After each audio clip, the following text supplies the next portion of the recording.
Assalamualaikum warahmatullahi wabarakatuh. Bagaimana kabarnya teman-teman semuanya di rumah? Semoga kalian semuanya dalam satu walafiat ya. Dan video kali ini, insya Allah kita akan belajar tentang aplikasi FEB dan KPK dalam soal cerita.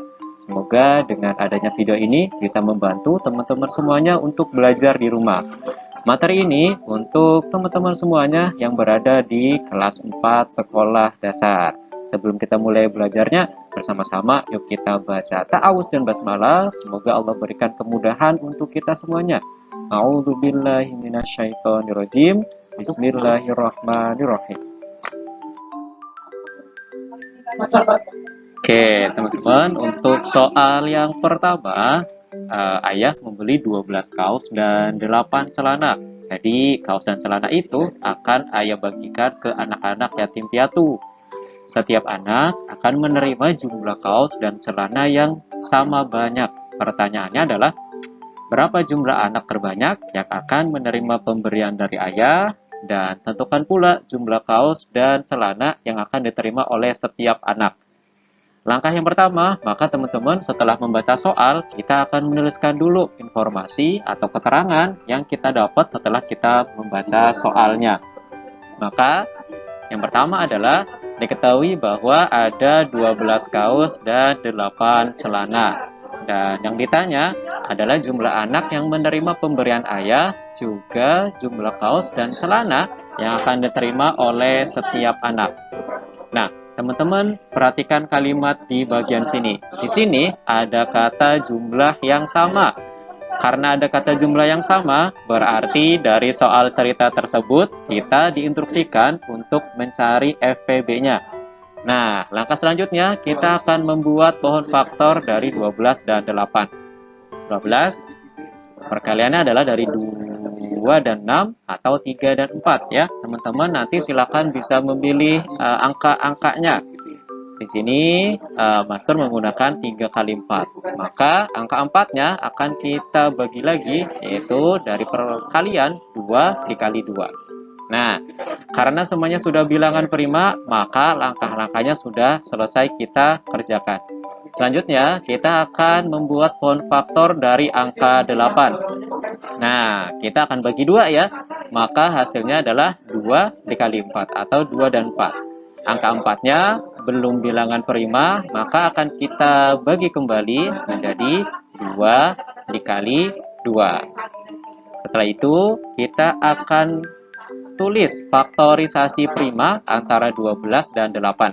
12 di sini menjadi 3 kali 2 pangkat 2. Kenapa 2 pangkat 2? Karena di akar-akar 12 ada 3 dikali 2 dikali 2. Angka 2-nya muncul 2 kali, teman-teman ya. Di sini 1, kemudian di sini juga 1, maka 2-nya pangkat 2 dikalikan dengan 3. Selanjutnya untuk 8, maka menjadi 2 pangkat 3. Karena di sini 2-nya muncul 3 kali. 1, 2, dan 3. Nah, karena tadi kita sudah menggaris bawah bahwa jika ada kalimat atau kata di soal cerita menunjukkan jumlah yang sama, maka kita akan mencari FPB-nya. Sekarang kita cari FPB antara 12 dan 8. Syaratnya adalah kita cari angka yang sama saja ya dari faktorisasi prima 12 dan 8. Angka yang sama adalah angka 2. Selanjutnya dari angka 2 itu kita memilih pangkat yang terkecil sehingga FPB dari 12 dan 8 adalah 2 pangkat 2. Hasilnya adalah 4. Berarti akan ada 4 anak yang menerima pemberian dari ayah berupa kaos dan celana. Pertanyaan selanjutnya adalah berapa kaos dan celana yang diterima oleh setiap anak. Maka satu anak itu akan mendapatkan 3 kaos. 3 kaos berasal dari jumlah kaos sebanyak 12. Kemudian dibagi dengan FPB-nya yaitu 4. Maka satu anak akan menerima 3 kaos. Selanjutnya untuk celananya, maka 8 dibagi 4, hasilnya adalah 2 celana. Angka 8 berasal dari jumlah celana yang ayah beli. Kemudian angka 4-nya berasal dari FPB antara 12 dan 8.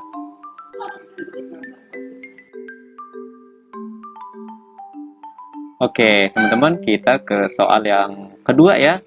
Kita ke soal yang berikutnya. Di sini ada Dinda dan Ari yang sama-sama suka membaca buku. Ya, jadi mereka berdua ini sering ke toko buku untuk mencari buku-buku kesukaannya. Kalau Dinda pergi ke toko bukunya setiap 12 hari sekali, sedangkan kalau Ari ke toko bukunya itu setiap 15 hari sekali. Nah, kebetulan mereka berdua hari ini itu ke toko bukunya bersama-sama ya, berpapasan di toko buku mereka bertemu. Pertanyaannya adalah, berapa hari lagi mereka akan pergi ke toko buku itu bersama-sama? Berarti langkahnya masih sama ya teman-teman, seperti tadi kita kerjakan soal FPB-nya. Kita menuliskan informasi yang kita dapat dari soal yang sudah kita baca. Maka informasi yang pertama adalah Dinda ke toko bukunya 12 hari sekali. Sedangkan kalau Ari ke toko bukunya setiap 15 hari sekali. Yang ditanyakan adalah berapa hari lagi nih mereka akan pergi ke toko bukunya itu bersama-sama. Nah, sekarang teman-teman perhatikan kalimat di baris kedua.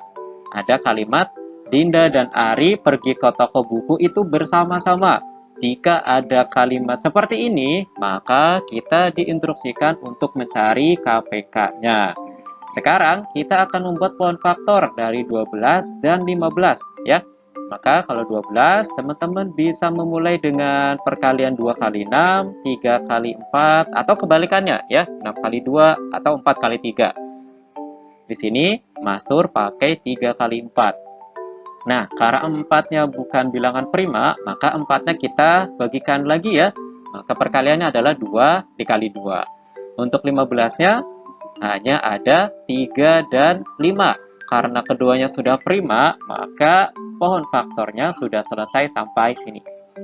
Setelah itu kita akan sederhanakan atau tuliskan faktorisasi primanya dari 12 dan 15. Kalau 12, tadi teman-teman sudah paham ya, ada 3 dikali 2 pangkat 2. Sedangkan 15-nya berasal dari 3 kali 5. Nah, perhatikan kata kuncinya di sini.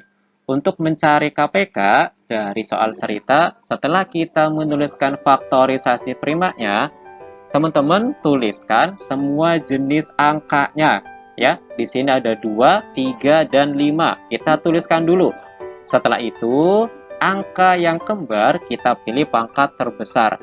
Berhubung di sini angka 3-nya sama-sama mempunyai pangkat 1, maka kita tinggal tuliskan saja 2 kali pangkat 2 dikali 3 dikali 5. 2 pangkat 2 hasilnya 4 dikali 3 dikali 5, maka hasil akhirnya adalah 60. Nah, KPK inilah yang kita gunakan untuk menentukan berapa hari lagi nih Dinda dan Ari akan pergi ke toko bukunya bersama-sama. Maka jawabannya adalah Dinda dan Ari akan pergi ke toko buku bersama-sama setelah 60 hari lagi dari sekarang. Oke, teman-teman, terima kasih ya sudah menonton video ini. Semoga bermanfaat untuk kalian semuanya di rumah. Insya Allah, materi ini akan kita ulangi lagi di pertemuan berikutnya. Sekali lagi, semoga video ini membantu untuk teman-teman belajar di rumah. Insya Allah, kita ketemu lagi di video berikutnya. Mastur suwun dan Assalamualaikum warahmatullahi wabarakatuh.